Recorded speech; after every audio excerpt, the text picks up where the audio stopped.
Okay, I'm going to get started by welcoming all of you guys. Welcome to Wat Tung. Nice to see everyone here. Welcome to everyone who's joining online as well. Today, this is what we refer to as our Pali Canon and English study group, which I'll explain to you guys what that is a little bit later. We start each one of our classes with meditation, so I'll guide you guys in a meditation session, and then afterwards, I'll share some teachings of the Buddha with you guys. If you'd like to join for meditation, the way that we start this is with some chanting in order to be able to ease the mind into meditation and get more benefit out of the meditation itself. During the lifetime of the Buddha, he used chanting as a way to help his students to commit the teachings to memory. Every 2 weeks, his students would come together and they would recite his teachings orally. So it was a learning tool, or as a learning device to be able to help them to understand the teachings. Where today we use YouTube videos, podcasts, books, things like that. They didn't exist 2,500 years ago, so they used chanting. So you can see from the origins of chanting that this isn't a rite, ritual, ceremony, worship, or prayer, or anything like that. There's none of those kinds of things as part of the teachings of the Buddha.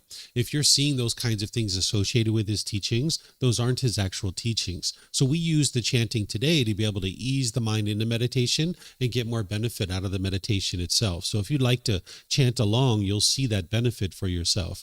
The chants are over there on the cabinet.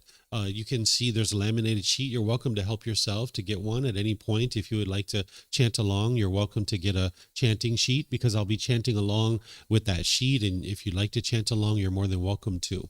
And then if you end up getting one of these sheets, you're going to see that there's a lot of appreciation, gratitude, and respect for the Buddha. And because of that, I don't think that the Buddha even created these chants himself, because the Buddha wouldn't have walked around and said, "Here, chant these chants to me out of respect for me." This would be ego or arrogance if someone chose to do this. And by the time you get to enlightenment, you don't have that in your mind. You don't think of yourself as being above people or below people. Instead, you just think about everybody as being equal. So the Buddha wouldn't have created those chants and asked people to chant them to him.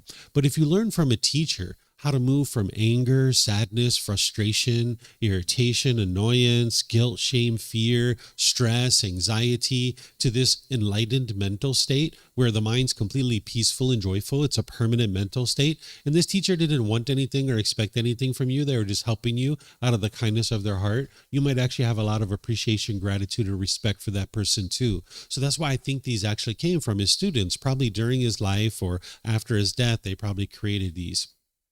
In terms of your body position for meditation, there's 4 positions that the Buddha taught: seated, lying, standing, and walking. And you can take whatever position you like as part of your meditation, and you can learn these different positions at different times. I'm going to help you with the seated position, helping you to understand what that is. But just understand that there's not just one way to actually sit during meditation. You could be sitting on the floor, you could sit in a chair. If someone's at home, they might be on a bench or a sofa or a wheelchair. You can sit however you like. If you're on the floor, you might have some cushions under your rear. This will help soften your seat a bit. And if you're going to bring your legs together in the cross-leg position, you might just do that lightly, because if they're real tight, it can impede the circulation and cause pain in the lower body. Some people like to put their legs off the mat. This gets your hips up in the air, and it lessens the angle at the hips, the knees, and the ankles, allowing the circulation to flow.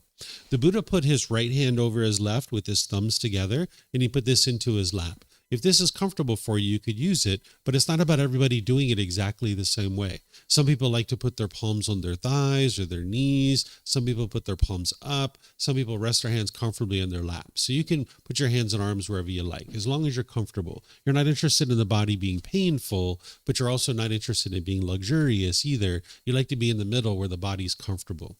The same thing's true for someone who's sitting in a chair or a bench or a sofa or a wheelchair. You could also sit however you like. Some people like to put their feet flat on the floor or lightly cross at the ankles, but you can see me sitting in a chair with my legs crossed, so this is an option for you as well. And then you can put your hands and arms wherever you like. In terms of your upper body, it's helpful if this is erect, because with the sternum up and the shoulders back, it'll help keep the mind attentive and alert during the meditation. What meditation is a dedicated, active, purposeful training session where you're eliminating certain unwholesome qualities and you're cultivating certain wholesome qualities. So you'd like the mind to be attentive and alert during the meditation. Whereas if you were slouched like this, the mind would have a tendency to be dull or lethargic. But if you're real rigid, the mind could be overactive or uptight. So you'd like the upper body to be erect with the sternum up and shoulders back, because not only will it keep the mind attentive and alert, but it'll make it easy for you to breathe in through the nose and out through the nose. So after the chanting, you're going to hear me come in with some guidance where I'm essentially going to be teaching you and instructing you how to meditate while we're actually meditating. But then there's going to be a period of time of quietness where we're all meditating together. During this period of time of quietness, I'm sure you're going to hear occasional sounds, like you might hear a car go by or a dog barking, a bird chirping, someone here might cough or sneeze or something like this. During this period of time of quietness, you'll hear sounds. That's normal. But if you're in meditation with a craving for permanent silence, you'll cause your mind to be annoyed or frustrated. This is what the unenlightened mind is experiencing, is that it craves permanence while it lives in an impermanent world. Oftentimes people think anger and frustration and all these feelings are being caused by something external. You might think it's your parents that are making you angry, or your brothers and sisters, or your boss, but it's actually your own mind that's causing this. This is why you can eliminate it. So if you're in meditation, understanding that the world is impermanent and that you're going to hear occasional sounds, you can be at ease and be peaceful when you hear that sound, because you know that it's going to arise, it's going to change, and then it's going to fade away. After that period of time of quietness, I'm going to come out of the meditation with some more chanting, and then that's where I'll start today's class. So take whatever position is comfortable for you. Again, I'm going to come in with the chanting. You're welcome to join in, and then I'll come back in with the guidance after that. Arahang Samma Sambuddho Emakewa Wat Tung Mahakewanang Apiwate Sawakato Emakewata Tammo Dhammang Namasami Supatipano Emakewato Sawaka Sangho Sanghang Namami Namo Rasa Bhagavato Arahato Samma Sambuddhassa Namo Rasa Bhagavato Arahato Samma Sambuddhassa Namo Rasa Bhagavato Arahato Samma Sambuddhassa Iti piso emakewa Arahang Samma Sambuddho Vicacaranang Sammuno Sekato Rokawitu Anutero Purisa Dhamma Sati Satatawa Manusrang Koto Bhagavati. Okay, with the lower body and hands and arms comfortable, in the upper body erect, just close the eyes and start breathing in through the nose and out through the nose. Here you're just looking to establish the breath, a nice, natural, steady, consistent breath. Not forced or controlled, just a gradual inhale through the nose, experiencing the full breath. And then, whenever you're ready, exhale out through the nose. Breathing in and out. Breathing in and out.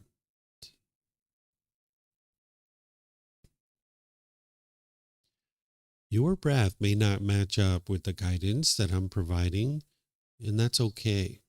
This is your practice. I'm just here for guidance. You can use this voice as a reminder that whenever you get to the next inhale, breathing gradually through the nose, developing a nice, natural, steady, consistent breath. And then whenever you're ready, exhale out through the nose, experiencing the full breath. Breathing in and out. Breathing in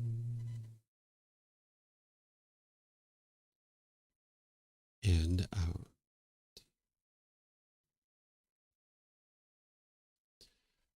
With the breath well established, start fixating the mind on the breath, either the sound of the breath coming into the nose or the sensation of air moving over the skin into the nose. The breath is the present moment. Fixate the mind on the breath, the present moment. Breathing in and out.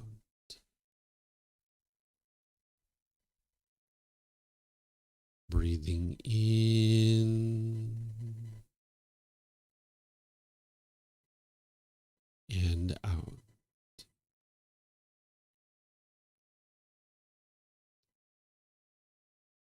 With the mind fixated on the breath, whenever you notice that it moves off the breath, cut that off, let it go, and come back to the breath, the present moment.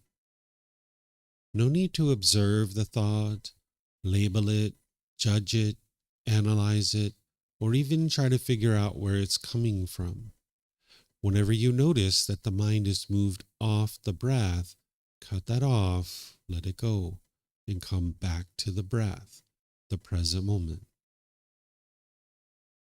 Breathing in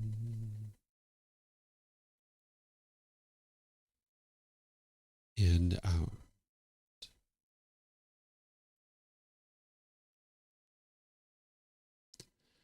Breathing in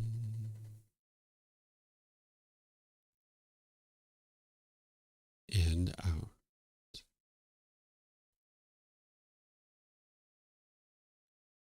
I'm going to be quiet now and let you do this work of focusing on the breath, cutting off and letting go anytime the mind moves off the breath. You have nowhere to go. There's nothing to do. No one needs you right now. This is your time to focus on the breath. Breathing in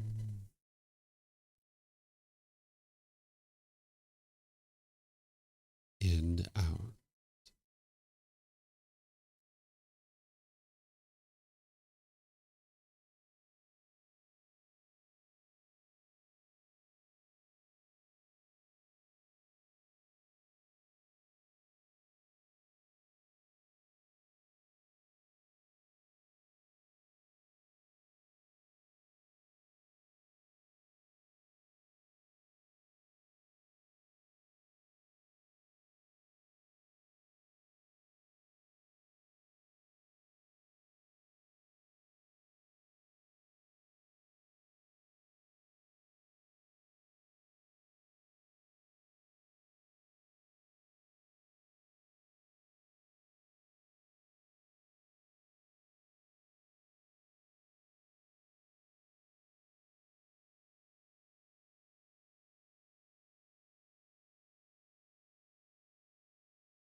อะระหังสัมมาสัมพุทโธมหาเกวาโหตังมหาเกวันหังอภิวาเตมิสวากขาโตมหาเกวตาธัมโมธัมมังนัมสสามิสุปฏิปันโนมหาเถรวาโตสาวกสังโฆสังฆังนามามินะโมตัสสะภะคะวะโตอะระหะโตสัมมาสัมพุทธัสสะนะโมตัสสะภะคะวะโตอะระหะโตสัมมาสัมพุทธัสสะนะโมตัสสะภะคะวะโตอะระหะโตสัมมาสัมพุทธัสสะอิติปิโสมหาเถรวา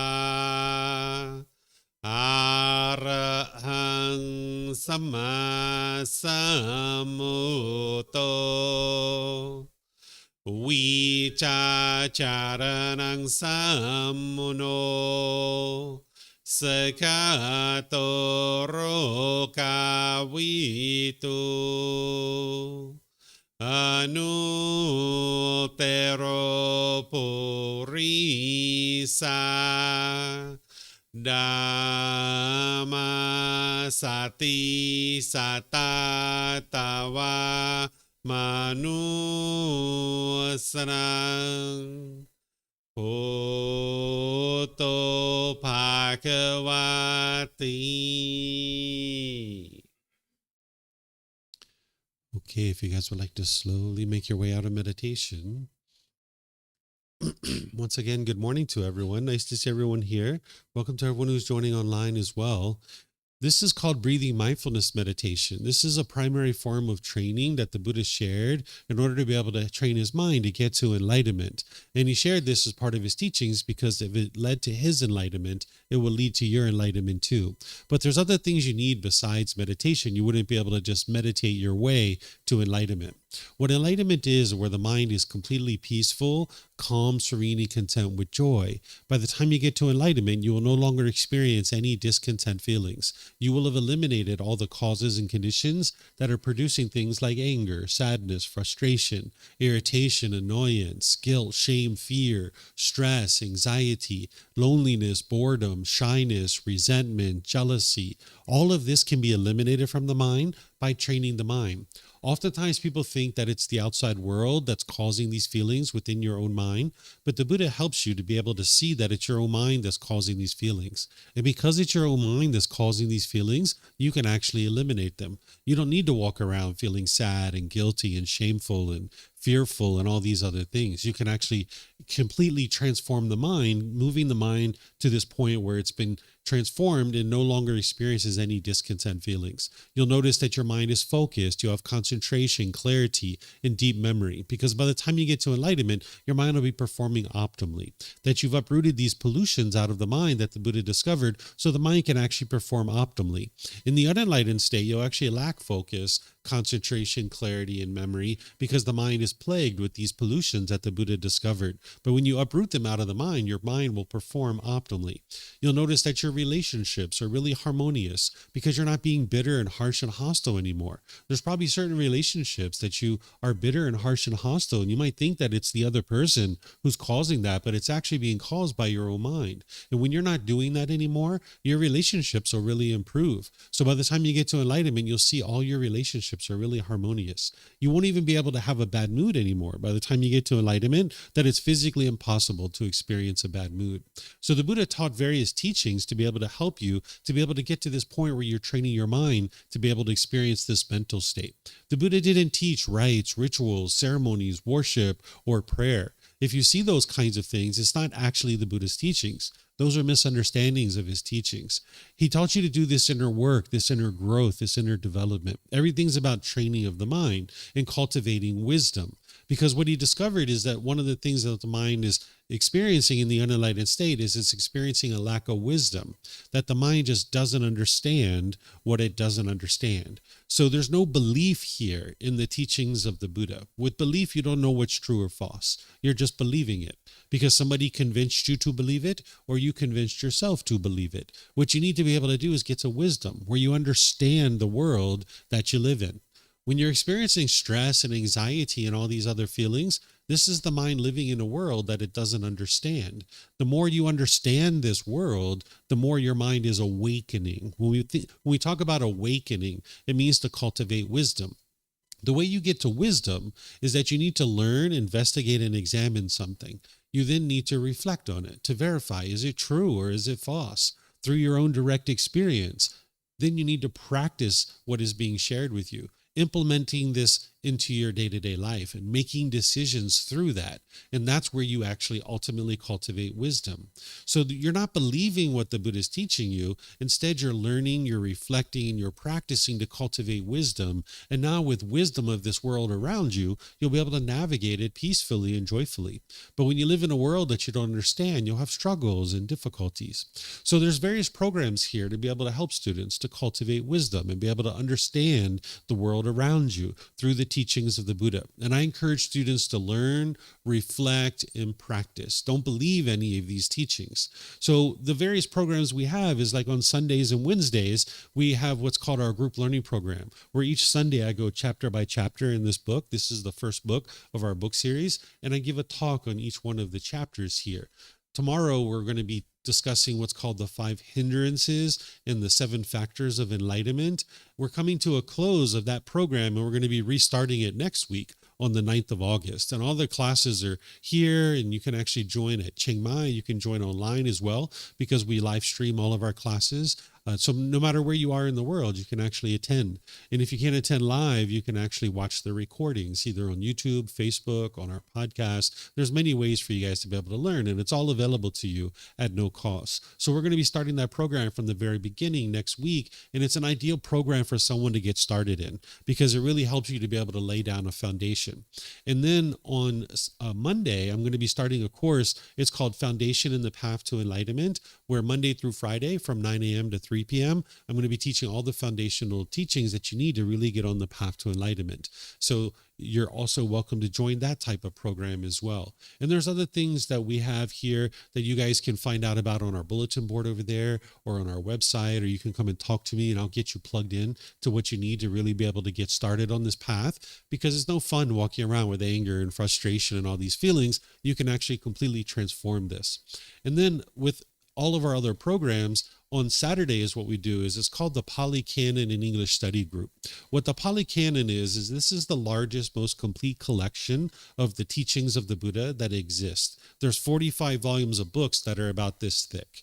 And what we've done as part of our community is we've consolidated it into 13 books so that then you could actually learn it in a more manageable way.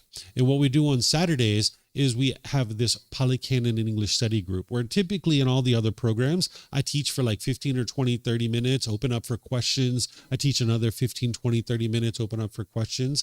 In the Pali Canon English Study Group, we do it a bit differently. And students have usually actually already developed a foundation in some of our other programs before they come into this program. But if this is your first time here, it's okay. You're going to learn plenty today. but just understand this isn't where somebody will typically start. The way that we do this program is I invite students here at the temple and those of you guys joining in Zoom to be able to read a chapter here.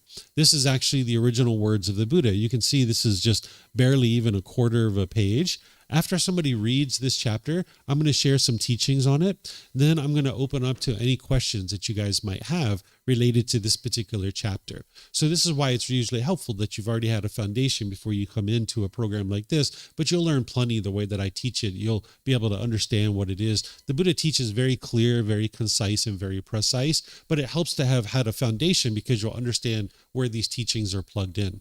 We're actually finishing up this book today. It's titled The Natural Law of Kamma. This is volume 6 of our book series. This is the natural law that the Buddha is helping you to be able to awaken to or cultivate wisdom about. This is a natural law of cause and effect, or action and result, the results of your decisions. And I'll help you understand more about it when we get into the studying part.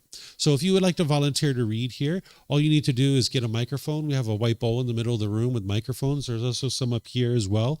If you get a microphone and take it back to your seat, you can press the gray button. You'll see the lights come on. And if you hold it up to your chin, we'll be able to hear you here at the temple, and they'll be able to hear you online. If you speak here without a microphone, they won't be able to hear you online. And then you can keep these microphones with you because you might have questions or you'd like to read or something like that, or someone around you might be interested in that, so you can just share it with them.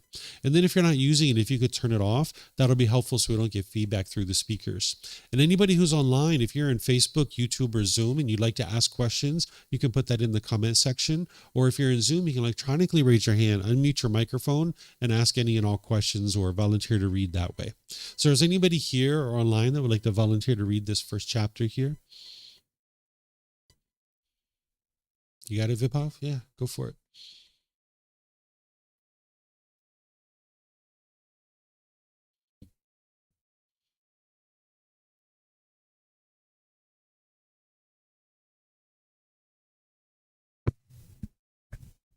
Thank you. Chapter 41. The True Definition of a Being. Venerable Sir, it is said, a being. In what way, Venerable Sir, is one called a being? One is stuck, rather, tightly stuck, in desire, lust, excitement, and craving for form. Therefore, one is called a being. One is stuck, tightly stuck, in desire, lust, excitement, and craving for feeling, for perception, for volitional formations, choices, decisions, for consciousness. Therefore, one is called a being. Thank you. Okay, thank you, Vipov. So what the Buddha is doing here is he's introducing something called the 5 aggregates, or we might call it the 5 criteria. This is the 5 criteria that makes a living being a living being. Part of the wisdom that you need to cultivate in this world is how to determine what is a living being and what isn't a living being. Because any time that you cause harm to a living being, that harm is going to come back to you.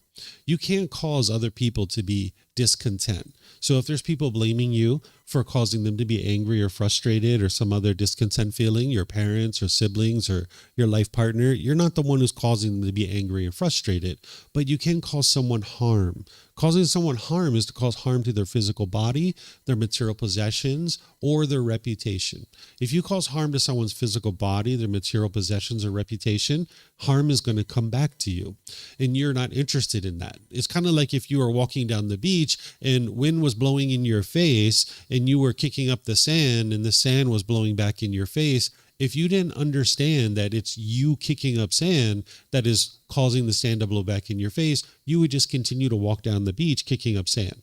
But if you understand that what you're experiencing in your day-to-day life is coming from decisions that you're making, and you cultivate that wisdom, then you can make different decisions. If there's anything that you don't particularly like that's going on in your life, all you need to do is cultivate wisdom, make different decisions, and you'll experience different results. But if what you're experiencing on a day-to-day basis is good luck or bad luck or destiny or fate or some being like God or some entity called the universe that is controlling what you experience, or if you think it's other people that are causing you to experience certain things, you won't understand that it's your own decisions that's leading to kicking up that sand, and you'll just keep doing it.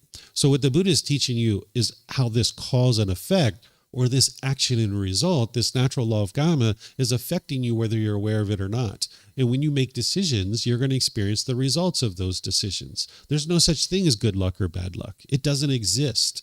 There's no such thing as destiny or fate. That doesn't exist either. What you're experiencing is decisions that you're making is leading to a particular result. And if you cause harm to a living being, this harm is going to come back to you. So the Buddha is giving you the 5 criteria of what makes a living being so that you can understand not to cause harm to a living being. There's 5 things here. He's talking about form up here. He's saying form, and then ultimately talks about feelings, perceptions, volitional formations, and a consciousness. These are the 5 things that every living being actually has. This definition is held up for 2,500 years. So I'll teach you what these things are. A living being has form. What form is, and you know you're a living being, so you can independently verify what I'm sharing with you. Because remember, these teachings aren't based in belief. You're not interested in believing what it is that I'm sharing. You need to be able to independently verify it. So a living being has form. We all have physical form. We have a physical body, right? So there's physical form here. Then a living being is going to have feelings. This is pleasant feelings, painful feelings, or neither painful nor pleasant, like happiness, excitement, elation, thrill, exhilaration, or euphoria. Painful feelings like sadness, anger, frustration, irritation, annoyance, guilt, shame, fear, stress, anxiety. Those are very painful. And then there's something called neither painful nor pleasant feelings, which are things like shyness or dissatisfaction or unsatisfactory state of mind. This would be a neither painful nor pleasant feeling, right? So a living being is going to have feelings. Then a living being is going to have a perception. Perceptions are your views and opinions about the world. There's certain views and opinions that you have about the world. That's unique to a living being. They're going to have a certain view or opinion. Then there's what's called volitional formations. These are your choices and decisions. Essentially, you have free will. You can make your own choices and your own decisions. Everything you experience in life is coming from decisions that you make, that there's certain free will that you have. Then there's a consciousness. What a consciousness is the mind itself. You have a mind, not the brain. The brain is the physical organ. That's part of the form. There's the brain, but then there's the mind. The mind is non-physical. It's non-tangible. This is where all your thoughts, your ideas, your feelings and emotions, all of that is being handled inside the mind, not the brain, but inside the mind, right? So a living being is going to have physical form. It's going to have feelings. It's going to have perceptions, volitional formations, which are choices and decisions, and then there's going to be a consciousness or a mind. So you can look at human beings and you can see we have all 5 of those. All 5 of those aggregates, all 5 of those criteria, we meet all 5 of those. You can also see a squirrel, a rabbit, a bird, an elephant. They all meet these things as well. There's beings all throughout the world that you can actually apply this to, and you can see what is a living being and what isn't a living being. And that's how you independently verify something like this. But you don't stop there. You actually go further. You take something that's is not a living being, and you try to take a definition like this, and you compare it to that to determine whether this is true or false. So, for example, this chair that I'm sitting in, we know this isn't a living being, but let's compare it to the 5 aggregates, these 5 criteria, to see for ourselves, right? Because we're not interested in believing anybody. Don't believe me. Don't believe the books I write. Don't believe other people. Don't believe anybody, right? So this chair, does it have physical form? What would you say? Does it have physical form? Yeah, it has physical form, right? Does it have feelings? No, it doesn't get sad or angry or frustrated. Does it have perceptions like views and opinions? Is it like, man, this guy who's sitting on me is awfully heavy. I think he should get off of me, right? It doesn't have that, right? Does it have volitional formations, choices and decisions? Can it choose to pick itself up, walk down the street and put itself back down again? Can't do that, can it? What about a consciousness? Does it have one of those? It doesn't have that either, right? So we can see this definition holds up even for something we know that is not a living being. Because like I mentioned, the 5 aggregates, the 5 criteria are for you to be able to understand what is a living being and what isn't a living being. Because as long as you cause harm to a living being, that harm is going to come back to you. So for example, if we killed a living being, it's going to cause harm to that living being, and now harm is going to come back to us. If we went around trying to kill people, then people are going to want to harm us too, right? But if we don't try to kill anybody, then no harm's going to come to us. No one's going to be trying to kill us because we're not trying to kill them, right? So you would like to be able to understand what is a living being and what isn't a living being, because it's going to help you practice some of the other teachings that the Buddha shares about your moral conduct and the way that you function in the world, because there's this cause and effect, or this action and result. This is the natural law of Kamma. Some people call this karma. You might have heard this. This is a Sanskrit word, but the original teachings of the Buddha are in the Pali language. So people who study his words will tend to use the Pali words. The Pali for this is the natural law of Kamma. What this means is cause and effect, or action and result, the results of your decisions. If this translated to just one English word, I would use it because it'd be easier for everyone. But since it doesn't translate to just one English word, I can't translate it to just one word. So I still need to use the word Kamma. It means cause and effect, or action and results. It's the results of your decisions. Whenever you make a decision wisely, it's going to produce wholesome Kamma, or wholesome results. And when you make decisions unwisely, it's going to produce unwholesome Kamma, or unwholesome results. So if I went out into the world and tried to kill somebody, that's an unwise decision, and it's going to produce unwholesome Kamma. The result is, if I went out and tried to kill another living being, individuals are going to want to harm me too. That's my unwholesome Kamma coming back to me, right? So the Buddha is helping you to be able to see this natural law so that you can make wiser and wiser decisions and experience more and more improvement in your life.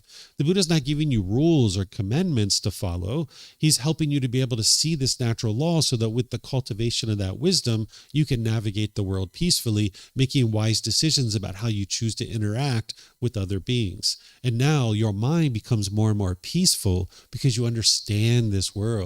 And you understand you're not causing any harm, and now you can rest easy at nighttime, and you can go to sleep really easily because you know you're not causing any harm to any beings if you've understood the natural law of Kamma. So this isn't a system of punishments and rewards. It's not about blame or fault. There's no being who's overseeing this and controlling who experiences what. It's literally the results of your decisions. Whatever decision you make, it's going to produce a result. So by understanding what is a living being and what isn't a living being, it helps you to awaken or cultivate wisdom so that now you can choose not to cause any harm to any living being's physical body, to their material possessions, or their reputation. So any questions here that you guys have on this chapter? No questions? Okay. So I'll share with you guys what you have in all of these books, because these books are available to you at no cost. I suggest people start with that very first book of the book series. You can actually get it from our website by downloading it for free. You can take it and go print it. You can get printed versions here by just reimbursing us for the printing cost, or you can order it on Amazon if your country has access to Amazon. That's the best place to get started. And you'll see that it has a really nice structure where it shows you some of the words of the Buddha, but then I'm going to be teaching you in the book. That's a good way to actually get started. Where all these books, volumes 2 through 13, they're a little bit different. They actually have the words of the Buddha here, and then after the words of the Buddha, there's a reference which takes you back to the original source teachings in the Pali Canon, so you can see where this came from. Then you've got words from me that are teaching you how to integrate this into your life. This is where you can see I'm explaining the 5 aggregates and what that is. And then I'm explaining to you how this is important and how you integrate it into your day-to-day life. So you have access to these teachings because oftentimes people don't know where to get the teachings of the Buddha. This is why not many people in the world actually study his original teachings. But if you're interested in getting to enlightenment, experiencing this mental state, you're going to need to study his actual teachings. So now you have access to these books, and you can get them for free if you like by getting them from our website, by taking and go print it. You can get them here. If you just reimburse us for the printing costs, then we can go purchase more books, or you can get them on Amazon. So this is the way these books are structured. Then this is chapter 42. If somebody would like to actually read this one, I will then provide some teachings afterwards. Is someone who would like to read this one? Okay, Rachel, you got it?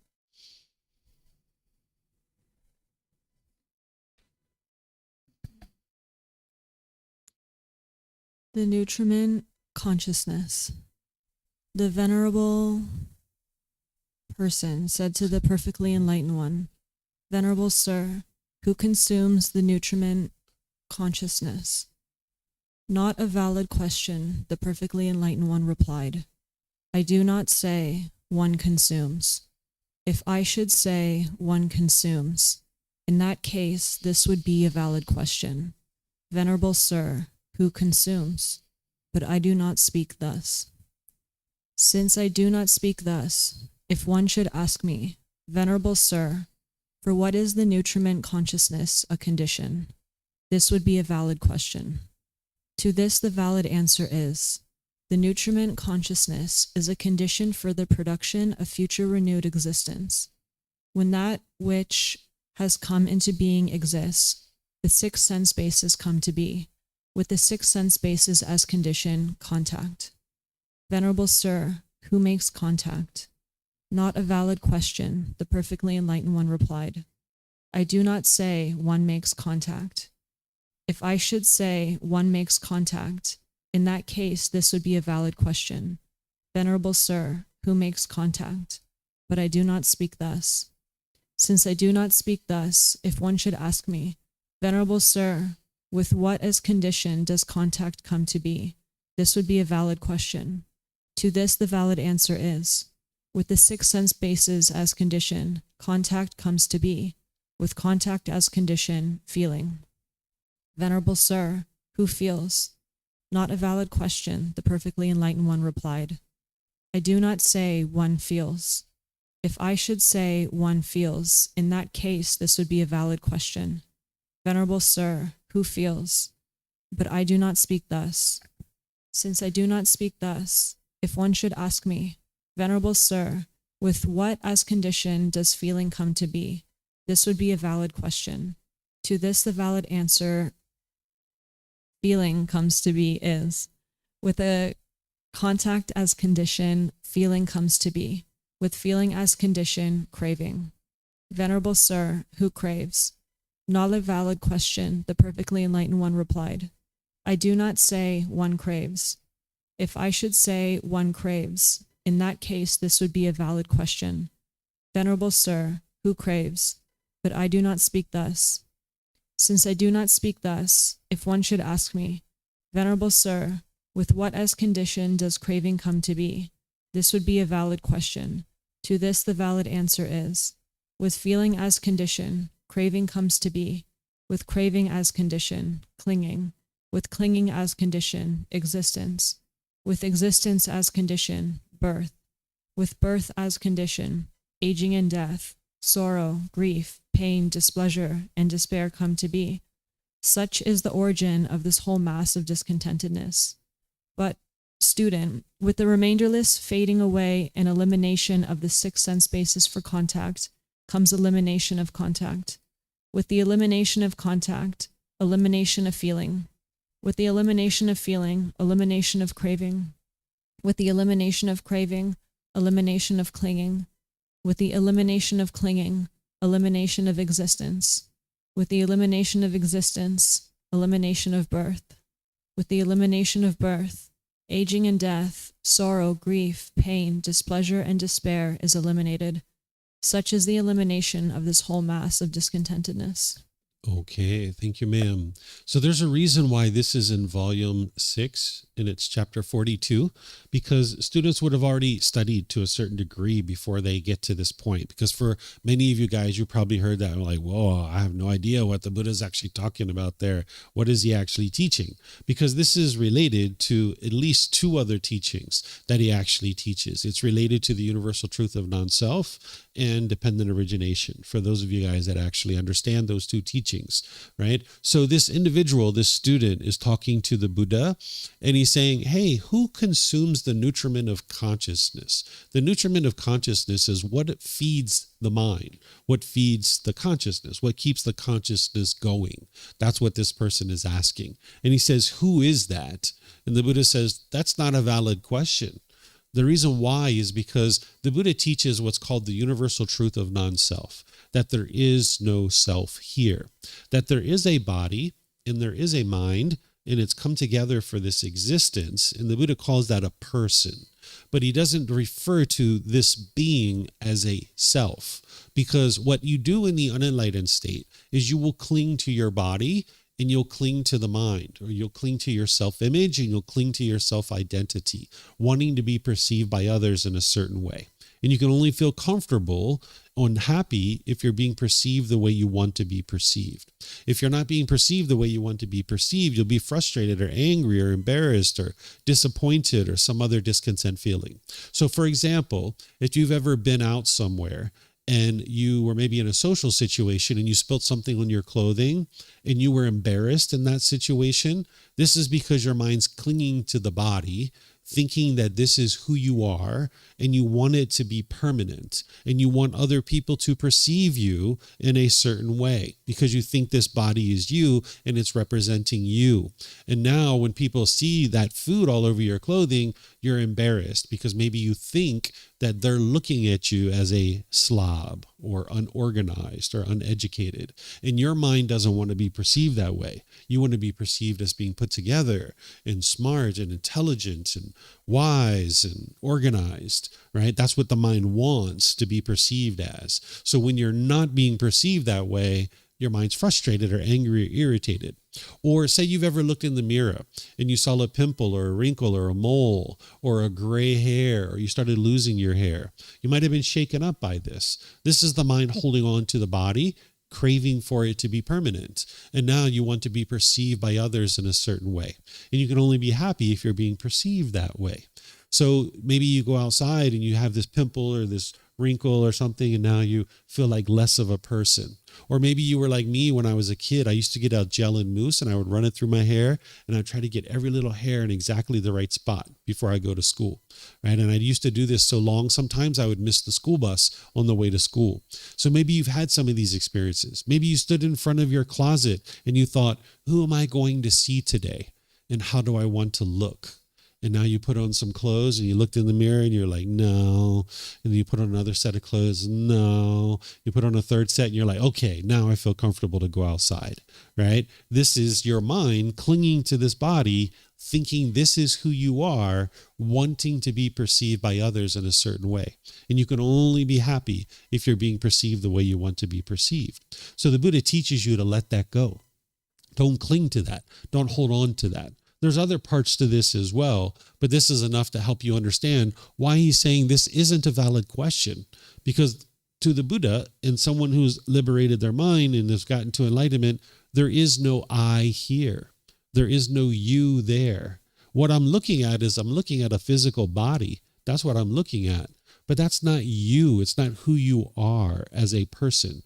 But your mind will cling to this thinking that this is who you are. And now you'll only be comfortable if you're being perceived the way you want to be perceived. So there is a body and there is a mind, and they've come together for this existence. And now we call that a person.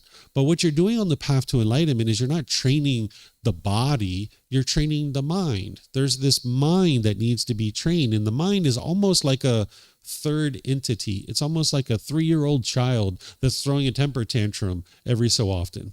When you're getting angry, you're getting frustrated or agitated, it's like your mind's throwing a temper tantrum. The person might be interested in being calm and peaceful and joyful and friendly and loving with all the people around you. But the mind's like, nah, that's not what we're going to do. We're going to do something else, right? So the Buddha is helping the student to understand that there is no I here, kind of in a little bit of a roundabout way, because this person keeps saying, who consumes? And the Buddha is saying, that's not a valid question. I didn't say somebody consumes, right? And then he talks about there's certain contact through the 6 sense bases that leads to this consciousness, right? So then he talks about this person asks, well, who makes contact? And the Buddha is like, there is no who, essentially, is what he's saying. There's no you there. And he goes through all of this stuff. He says, okay, well, who feels then? And the Buddha is like, there's nobody who feels. That's essentially what he's saying. He's saying that's not a valid question because there's no who here. There's no you there. This is related to other teachings. And he's walking through what's called dependent origination. Dependent origination is the 12 interlinking steps that's showing you exactly why you experience anger and sadness and frustration and all these other feelings. I won't go through that today, but it's something that I already taught in this program back in volume 5, chapter 14. There's these 12 interlinking steps where the Buddha helps you to be able to see why you keep experiencing rebirth over and over and over again. And he explains to you why you experience anger and sadness and frustration. So by you understanding why you're experiencing it, then you can actually fix it. If you don't understand why you're experiencing anger and frustration and all these other feelings, you'd never actually be able to fix it. So he's walking this student through and saying, it's not a person who's leading to this nutriment of consciousness. It's the mind that's doing it. It's not a who or a you that's there. So that's ultimately what he ultimately gets to by the time he gets down here. Any questions on this one? This one's a little bit farther away from just getting started. Okay, so I'm not surprised you guys don't have questions. Okay, so let's see what we've got here. Let me see. We're coming to a close of this book, so we're kind of getting into some deeper teachings. Let's do this one. We'll finish up with this one today. Would someone like to read this one? Vipov? Yeah, go ahead.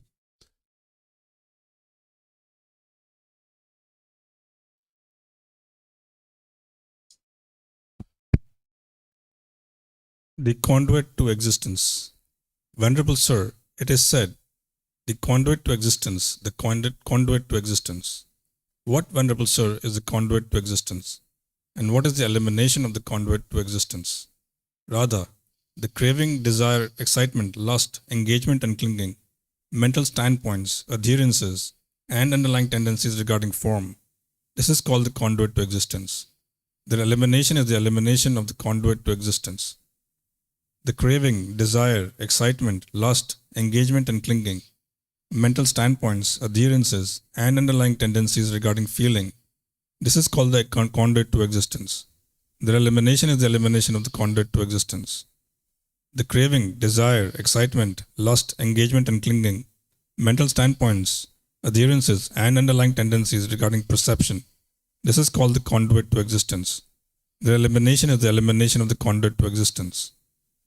The craving, desire, excitement, lust, engagement and clinging, mental standpoints, adherences, and underlying tendencies regarding volitional formations, choices or decisions. This is called the conduit to existence. Their elimination is the elimination of the conduit to existence. The craving, desire, excitement, lust, engagement and clinging, mental standpoints, adherences, and underlying tendencies regarding consciousness. This is called the conduit to existence. The elimination is the elimination of the conduit to existence. Thank you. Okay, thank you, Viphav. So once again, we have the 5 aggregates here of form, feelings, perceptions, volitional formations, and consciousness. What the Buddha is saying is clinging to this, holding on to it, is the conduit to existence. A conduit is like if you have an electric wire and the electricity is running through the wire is the conduit. That's what allows the electricity to go from one location to another. That's called a conduit, something that flows through this wire. That's the electricity, but it's only being allowed to flow because of the conduit, which is the wire itself. So what the Buddha is saying here is the conduit to existence. What is it that leads to existence? Why is it that you keep existing in the world over and over and over and over and over again? Well, the conduit to that is that the mind is craving and clinging and holding on to the 5 aggregates. That as long as you cling and you hold on to all of this, wanting this to be permanent, not only will you experience discontent feelings like anger, sadness, frustration, and others, but you're going to experience rebirth. So you can see and independently verify this. So, for example, the first aggregate, form, physical form, right? That's the physical body. If you cling to this and you crave for it to be permanent, that means when you're getting what you want, you will be happy and excited about that. But when you're not getting what you want in relationship to this body, you will experience painful feelings like anger, sadness, frustration, and others. So for example, when you were a lot more youthful. Maybe you looked in the mirror and you were really happy and excited about that. Your skin was nice and tight. You didn't have many wrinkles. Maybe you didn't have any gray hairs or whatever it was. And you looked a certain way. And then when things started changing with this physical body, your mind didn't like that because you were holding on and craving permanence. Or maybe when your body's nice and comfortable, when it's not sick, maybe you're happy about that. But then when this body becomes sick, or maybe you have some physical pain, maybe you're frustrated or angry or irritated. All this is impermanence. This body can't be permanently comfortable. It's not possible because you live in an impermanent world. Sometimes this body is going to be comfortable. Other times it's going to be painful because that's the nature of the world. This is impermanence. But with your mind craving permanence, when the body is comfortable, you'll be happy. And when it's not comfortable, you'll be angry and frustrated. So you need to be able to train your mind to let go. Because as long as you hold on and you crave for this to be permanent, then when it starts changing, your mind's not going to be happy with that. So in order to get to the middle, you can't crave for this to be permanent, but you're also not interested in being on the other side where you could care less about this body and you do nothing to take care of it because it's not going to serve you well there either. You need to come to the middle where you take care of this body, but you understand that it's impermanent, that it's constantly changing. And that's where you can experience peace and you can experience joy because now you're taking care of the body as best that you can, but you understand it's going to change. You're going to get wrinkles, you're going to get pimples, you're going to get gray hair, you're going to get moles. Things are going to happen like that. You're going to get some extra weight. That's going to happen, right? That's the normal part of life. So clinging and craving and holding on, getting this excitement and lusting, meaning the mind's longing, yearning, being engaged and clinging with this physical form means that you can't be happy all the time because your mind's holding on and craving permanence. So the mind needs to be trained to let go. That's what that meditation is that we did this morning, where your mind's focused on the breath. And when it moves off the breath, you cut it off and let it go. And now you bring your mind back. The goal isn't to eliminate your thoughts. The goal is to train your mind to let go, because that's the underlying cause which is producing your anger and frustration, is it's holding on and it won't let go. So you need to be able to train your mind to let go. So each one of these things the mind clings to. So let's go to, like, say, perceptions. Your perceptions are your views and opinions about the world. If you cling to your views and opinions about the world, you'll get angry. You'll get frustrated when people don't agree with you. When you get together with your family or your friends and they have different opinions than you, you'll get really angry and frustrated. You'll try to convince them that you're right and they're wrong. That's what your mind will do. You'll end up in an argument, and now you'll damage your relationship. Or what you need to understand is impermanence. Some people are going to have the same opinion as you, and some people aren't. That's normal. But if your mind craves permanence, when you hear somebody has a different opinion than you, you'll get angry, you'll get frustrated, and you'll try to fight and argue, sometimes aggressively maybe, to try to convince that person to agree with you. But what you need to be able to do is train your mind to let go and realize some people are going to have different opinions, and that's okay. That's normal. You'll never be in a world where everybody agrees with you. In fact, there's only one person in the world that actually agrees with you 100% of the time. Do you know who this person is that agrees with you 100% of the time? Who agrees with you 100% of the time? Who? Yourself. That's it. You're the only one who thinks like you, right? So if you can only be happy with someone who agrees with you, you can only be happy with yourself. And you probably even have a hard time doing that from time to time. You probably disagree with yourself sometimes, right? So you're going to need to train your mind to understand you have views and opinions, you have perceptions, but don't cling to them, because you're going to get information throughout your day that is going to be different. And you might change your view. You might change your opinion. And that's okay. You don't need to cling to your opinion. And you don't need to force other people or try to convince them to be able to agree with you, because it's not possible. If someone agrees with you, fine. If someone doesn't, that's fine too. They've had different experiences in you, and you're not going to be living in a world where everybody agrees with you. Same thing with, like, these volitional formations. You can actually cling to those as well. That's your choices and decisions. Let's just say you had this idea that you would like to maybe go to Australia on holiday. And now you've made this decision 6 months in advance. And now you're thinking about this trip and you've made this decision to go to Australia, but maybe now, like 1 month before you go, there's been a financial problem in your life and you're no longer able to go to Australia. But if you cling to your decision, if you hold on to it and crave for it to be permanent, you'll be frustrated and angry because you can't go to Australia. I suspect around the time that we had COVID and all the airplanes stopped flying, I think there was probably a whole lot of angry people in the world around that time because people would have had flights booked. They would have had travel plans, hotels and everything. And they were looking forward to going to these places and so excited. They can't wait to get to that place. And then all of a sudden, all the airplanes said, nope, we're not flying, right? Because the whole world pretty much shut down for a period of time, right? That's just impermanence because now look at us. We're back out in the world. Everybody's traveling again, right? That's just impermanence. That's all that is. But if your mind's clinging to a choice or decision and you're holding on to it, you won't be willing to let it go. And now your mind will be angry or frustrated. So this is what's leading to your discontentedness, but it's also what's leading to rebirth. The same causes and conditions that are producing discontentedness, it's leading to continuous birth in the world over and over and over and over and over again. Now remember, I mentioned that nothing in the teachings of the Buddha are based in belief, including the cycle of rebirth. You're never interested in believing in that, but you can ultimately independently verify the cycle of rebirth as you continue to progress on the path. But that's something that people usually do down the road as they learn and practice and understand further as they get going with the teachings. So do you guys have questions on clinging and craving these 5 aggregates? There's form, there's feelings, there's perceptions, there's volitional formations, and then there's the mind or the consciousness itself that the mind will cling and hold on to. And this is what's causing the mind to experience anger and sadness and all these other discontent feelings. No questions? Okay. So what I'm going to do then is I'm just going to end class by thanking all of you guys for joining.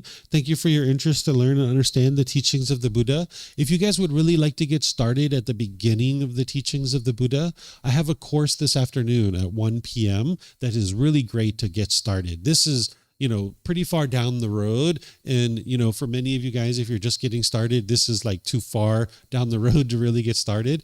But at 1 o'clock today, I'm teaching what's called the Introduction to the Teachings of the Buddha. It's a 3-hour course where I'm going to teach you what are the teachings of the Buddha and what the teachings are not. And then I'm going to share his very first teaching with you. And I teach in a more traditional method. I teach for like 15, 20, 30 minutes. I open up for questions. I teach another 15, 20, 30 minutes, open up for questions. So if you guys are interested in learning his very first teaching, that would be this afternoon at 1 o'clock. The beauty of learning his first teaching is in that teaching, he shares with you what is the problem that's in the mind. He explains to you the cause of the problem. He explains to you the solution, and then he explains to you the complete solution of how to actually fix the problem. So in 4 simple statements, you can have a real breakthrough to understanding why you experience anger, sadness, frustration, and all these other feelings. So if you would like to start at the very beginning, that would be a great place to start, is today at 1 o'clock.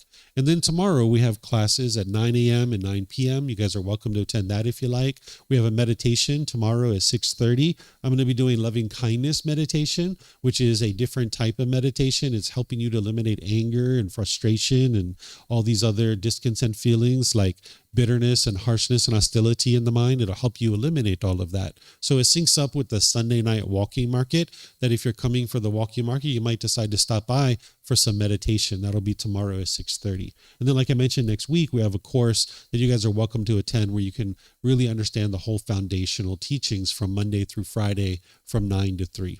So whatever you do today, have a very lovely and wonderful rest of your day. Perhaps I'll see you next time. Take care. Sawadee krap. Sawadee krap.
Thank you again for watching. Enjoy your meditation. Look forward to seeing you online and answering any questions that you might have. Thank you so much.